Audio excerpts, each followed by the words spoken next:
So இன்ஸ்ட்ருமெண்டலிஸ்ட்ஸ்க்கு மெயினா ஏதாவது ஒண்ணு பண்ணணும்னு எனக்கு ரொம்ப ஆசை.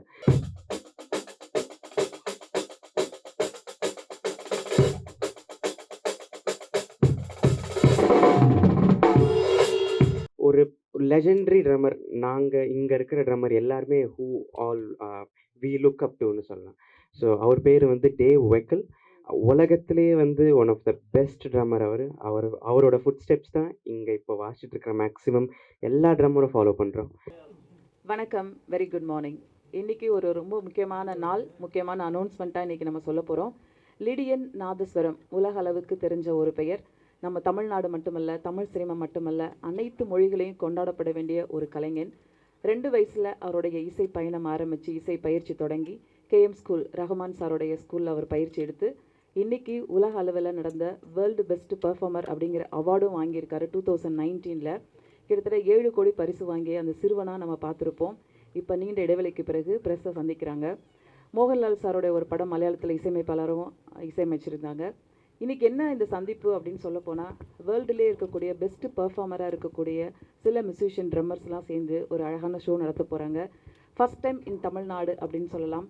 அவங்கள நம்ம நேரில் கூட பார்க்க முடியாது. அப்படி ஒரு சந்தர்ப்பத்தை லிடியன் நமக்காக கொண்டு வராங்க. லிடியனுக்காக அவங்களாம் வரப்போகிறாங்க அப்படிங்கிறத நினச்சா ரொம்ப சந்தோஷமாக இருக்குது.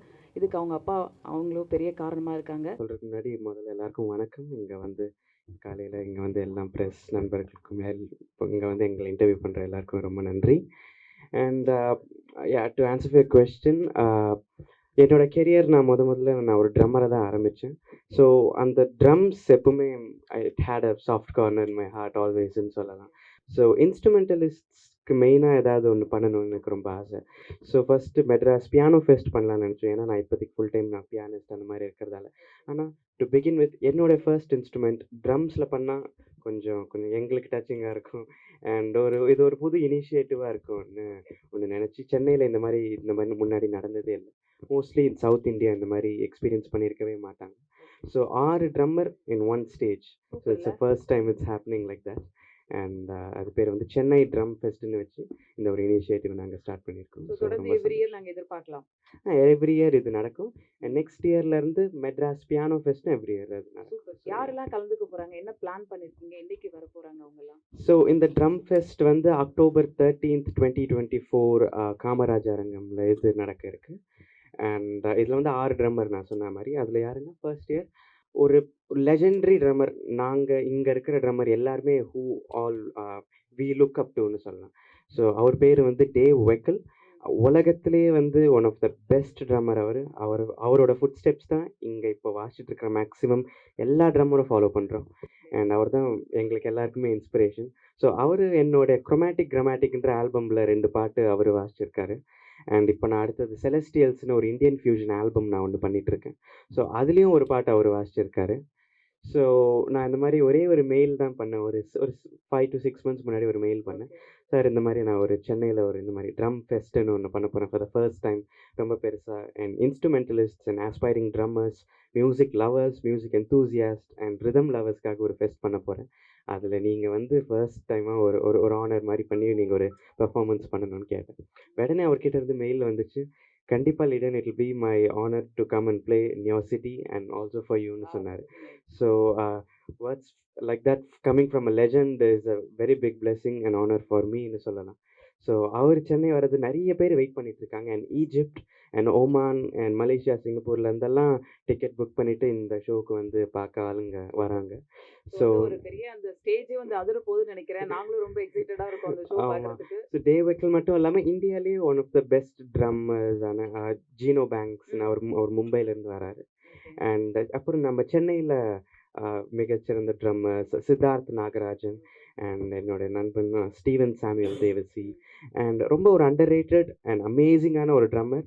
பட் அன்ஃபார்ச்சுனேட்லி அவருக்கு ரெக்கக்னிஷன் இல்லை. அவர் பேர் வந்து இலை. ஸோ அவரும் இந்த இதில் அவர் வாசிக்கிறாரு. ஸோ அவர் இந்தியாவிலே ஒன் ஆஃப் த பெஸ்ட் ட்ரம்மர்னு சொல்லலாம். ஆனால் பாவம் அந்த ரெக்கக்னிஷன் இல்லாததால் அவர் அவ்வளோவா வெளியில் வரல. ஸோ இந்த ஸ்டேஜ் அவருக்கு ஒரு பெரிய ஸ்டேஜாக இருக்கும்னு நாங்கள் நம்புகிறோம். நல்ல ஐடியா. ஆமாம். All the very best. எங்களுக்காக ஒரு சின்ன பிட் நீங்கள் பெர்ஃபார்ம் பண்ணி கொடுத்தீங்கன்னா நாங்களும் என்ஜாய் பண்ணோம்னு நினைக்கிறேன். கண்டிப்பாக இன்னைக்கே நம்ம ஸ்டார்ட் பண்ணுவோம் ப்ரோக்ராம். கண்டிப்பாக.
ரொம்ப முக்கியமான காரணம் அவங்க ஃபாதரு. சின்ன வயசுலேருந்தே பயிற்சி கொடுத்தாங்க. அவங்க இந்த ஸ்டேஜ்ல வந்து பேசினா நல்லா இருக்கும். வர்ஷன் அவங்கள மேடை கழிக்கலாம். தம்பி வந்து ரொம்ப நாளாக அதாவது ட்ரம்ஸவே வாசிச்சுட்டு இருக்கிறதால அவனுக்கு ட்ரம்ஸ் மேலே எப்பயுமே ஒரு பெரிய ஒரு அன்பு இருக்கும் அவனுக்கு. அவன் இந்த மாதிரி இந்த குரோமேட்டிக் கிராமேட்டிக்னு ஒரு ஆல்பம் பண்ணும்போது வேர்ல்ட்ஸ் நம்பர் 1 ட்ரம்மர் டேவ் வெக்கல் அவரை வந்து வாசிக்க வச்சுருந்தேன். அவர் ரொம்ப அன்பாக தம்பிக்கிட்ட ஒரு 3 இயர்ஸாக வந்துட்டு அவர் பழக்கம் இருந்துச்சு. ஸோ தம்பி சொல்லிட்டு இருந்தார், டாடி நம்ம ஊரில் வந்துட்டு இன்ஸ்ட்ருமெண்டலிஸ்ட்டுக்கு முக்கியமாக அவங்கள வந்துட்டு முன்னாடி கொண்டு வர்ற மாதிரி ஏதாவது ஒரு ஷோ நம்ம பண்ணணும். நிறைய பாட்டு சம்மந்தப்பட்ட விஷயங்கள் தான் நமக்கு இந்தியாவிலலாம் ஜாஸ்தியாக இருக்குது. சிங்கர்ஸ் இருந்தால் தான் அது ஷோன்ற மாதிரி ஆகுது. அப்படி இல்லாமல் இன்ஸ்ட்ருமெண்டலிஸ்ட்ஸ்க்கு வேல்யூ பண்ணணும். ஒரு பியானிஸ்ட்டு, ட்ரம்மர்ஸ், இந்த மாதிரி கிட்டாரிஸ்ட், இந்த மாதிரி சாக்ஸோஃபோன் பிளேயர்ஸ் இவங்களெல்லாம் வந்து முன்னாடி கொண்டு வரணும்னா நாம் ஏதாவது ஒன்று இனிஷியேட் பண்ணணும். எனக்கு அவ்வளோ கான்டாக்ட்ஸ் இருக்குது வேர்ல்டு ஃபுல்லாக. ஸோ டேவ் வெக்கலா சார் வந்து கண்டிப்பாக வருவார் நம்ம கூப்பிட்டா. ஃபஸ்ட்டு டு பிகின் வித் நான் என்ன இன்ஸ்ட்ருமெண்ட் ஆரம்பிச்சனோ என் கெரியர், அதாவது நான் ட்ரம்ஸ் தான் ஆரம்பித்தேன் 2 வயசில். அப்போது அந்த மாதிரி ட்ரம்ஸை வந்து ஃபஸ்ட்டு இனிஷியேட் பண்ணலான்னா டேவ் வெக்கலை வர வைக்கலாம் டாடின்னு சொன்னான். ஆனால் நாங்கள் ஒரு முக்கியமான ப்ராஜெக்ட் ஒன்று பண்ணிக்கிட்டு இருக்கோம். திருக்குறள்னு தம்பி சொன்ன மாதிரி திருக்குறள் ஒரு வருஷமாக நாங்கள் வந்துட்டு வெளியே எங்கேயும் போகாமல், எந்த கமர்ஷியல் ஷோஸும் ஒத்துக்காமல், எந்த வெளிநாட்டுக்கும் போகாமல் வீட்லேயே இருந்து இந்த திருக்குறளை வந்துட்டு முழுமையாக முடிக்கணும்னு சொல்லிட்டு அது குறளோடு சேர்த்து பொருளுக்கும் சேர்த்து டியூன் பண்ணி இது ஒரு குறளும் ஒரு பாட்டு மாதிரி கேட்கும். அது வந்துட்டு இதுக்கு முன்னே யாரும் பண்ணதில்லைன்ற பெருமையை விட நாங்கள் அதை பண்ணி ஆகணுன்ற ஒரு ரெஸ்பான்சிபிலிட்டியோடு இந்த விஷயத்தை ஆரம்பிச்சிருக்கோம். ஸோ அதை ரொம்ப ரொம்ப சீரியஸாக அதை பண்ணிக்கிட்டு இருக்கோம். நாங்கள் 1000 சிங்கர்ஸை வச்சுட்டு எல்லா music directors, playback singers, Tamil உச்சரிப்பு சரியாக இருக்கிற, இசை அறிவு இருக்கிற எல்லாருமே, உலகம் ஃபுல்லாக இருக்கிற எல்லாருமே பாட வைக்கணும்னு சொல்லிட்டு ஒரு 1000 பேரை பாட வைக்கிறோம். மிச்சம் 330 நானும் பையனும் மகளும் பாடுறோம். ஸோ இப்படி ஒரு பெரிய ப்ராஜெக்ட் பண்ணும்போது அவன் ஆசைப்பட்டான், இப்படியே போயிட்டு இருக்கு, நம்ம எதுவுமே ஒரு நல்லது இந்த வருஷம் எதுவும் செய்யலை, சரி யாருக்கும் தெரியாது நம்ம இருக்கிறத, நம்ம ஒரு ரிதம்காக ஒரு ஃபெஸ்டிவல் பண்ணலாம் அப்படின்னு சொன்னோன்னே இந்த சென்னை ட்ரம் ஃபெஸ்ட்டுன்னு சொல்லிட்டு அதை ப்ராப்பராக ரெஜிஸ்டர் பண்ணி அந்த நேம் டைட்டிலை இனி வருஷம் இதை வந்துட்டு பண்ணிவிட்டு சென்னை ட்ரம் ஃபெஸ்ட்டில் வாசிக்கணுன்ற ஆர்வம் வந்து எல்லா ட்ரம்மர்ஸுக்கும் வரணும். சின்ன சின்ன பசங்க வந்து நானும் சென்னை ட்ரம் ஃபெஸ்ட்டில் வாசிக்கணும் அப்படின்ற ஒரு விஷயம் நடக்கணும். அப்படி தான் உலகத்தில் வந்து மியூசிக்கு வந்து ஜாஸ் ஃபெஸ்டிவல், இந்த மாதிரி வெஸ்டர்ன் கிளாசிக்கல் ஃபெஸ்டிவல் அப்படின்னு சொல்லி எல்லாத்துக்குமே ஃபெஸ்டிவல் வைப்பாங்க. நம்ம ஊரில் இப்போ தான் அது வந்துக்கிட்டு இருக்கு. அதுவும் மும்பை மாதிரி ஏரியாங்க, அதை சிட்டியில், கல்கட்டா மாதிரி அங்கே தான் இந்த மியூசிக்கெல்லாம் ரொம்ப வரவேற்கிறாங்க. இங்கே சவுத் இந்தியாவில் பெங்களூர் வரைக்கும் தான் அந்த விஷயங்கள்லாம் நடக்குது. அதுக்கு கீழே யாரும் வந்துட்டு இந்த மாதிரி நிகழ்ச்சிக்கு ஆடியன்ஸ் வந்துட்டு ட்ரம்ஸா அப்படின்ற மாதிரி சாதாரணமாக பார்க்குறாங்க. ஆனால் அப்படி இல்லை, இந்த நிகழ்ச்சியில் வாசிக்கணும், இது யார் க்யூரேட் பண்ணுறது, அது அப்படின்னா லிடியனா அப்படின்னு சொல்லிட்டு அப்படி ஒரு விஷயம் வந்து இது வந்து ஒரு பெரிய ஒரு அழகாக மியூசிக் வந்து டெவலப் ஆகணும், எவல்யூஷன் வரணும் அப்படின்றதுக்காக இந்த ஷோ வந்துட்டு நாங்கள் ஃபஸ்ட் டைமாக இனிஷியேட் பண்ணி நடத்துகிறோம். அதுக்கு டேவ் வெக்கல் வர்றது வந்து எங்களுக்கு அவ்வளோ சந்தோஷம். ஏன்னா அவர் தம்பி சொன்ன மாதிரி டேவ் வெக்கலுடைய ஃபுட் ஸ்டெப்ஸ் பார்த்து தான் நிறைய மியூசிஷியன்ஸ் அவர் மாதிரி வாசிக்கணும்னு நினச்சிட்டு இருக்கிறாங்க. ஸோ அவரே வந்துட்டு இந்த நிகழ்ச்சியை நடத்தும்போது எவ்வளோ பெரிய பெருமை சென்னைக்கு. இது பணத்துக்காகவோ ஒரு கமர்ஷியலுக்காகவோ ஒரு டிக்கெட் விற்கணுன்றதுக்காகவோ இது வந்துட்டு ஒரு இவங்கக்கிட்ட கொடுத்துட்டு பெருசாக ஆக்கணுன்றதுக்காகவோ கிடையாது.